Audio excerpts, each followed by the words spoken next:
નમસ્તે ખેડૂત મિત્રો, હું પોતે જોઈતાભાઈ માળી ઉત્પન્ન ઓર્ગેનિક ફર્ટિલાઇઝર માંથી આવું છું અને આપણે આવેલા છીએ દાંતીવાડા અને આ બટાકાની અંદર આપણું કેસરી ફોસ વાપરેલું છે.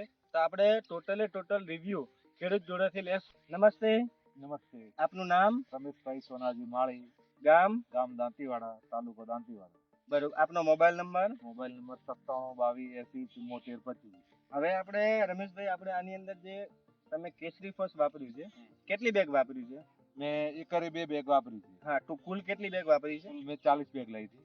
દર સાલ તમે નથી વાપરતા, આ સાલ શરૂઆત કરી છે, હા. તો કેસરી ફોસ થી તમને શું શું ફાયદા દેખાય? કેસરી ફર્સ્ટ આ વર્ષે મને થોડું રિઝલ્ટ સારું દેખાણું કેસરી ફર્સ્ટથી. હા હા કેમ કે મેં દર વર્ષ NPK DAP વાપરતા હતા, હા. પાછળથી યુરિયા એમોનિયા વાપરતા હતા. આ વર્ષે કશું યુરિયા એમોનિયા નથી વાપર્યું.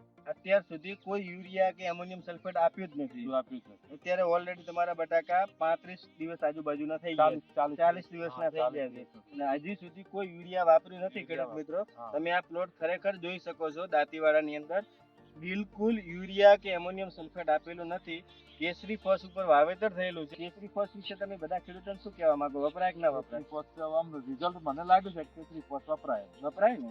આજ દાડા સુધી બટાકામાં કઈ બીજું કઈ આપેલું ના, નથી. બીજું કશું આપણું નથી. ઓકે, આભાર. આપણી ભાવિ પેઢીના ઉજ્જવળ ભવિષ્ય માટે ઉત્પન્ન ખાતર જ. સેન્દ્રિય ખાતરનો રાજા ઉત્પન્ન ઓર્ગેનિક ખાતર જમીનની ગુણવત્તા અને પોષક તત્વોમાં કરે વધારો. ઉત્પન્નથી બનાવીએ આપણું ભારત. ઓર્ગેનિક ભારત.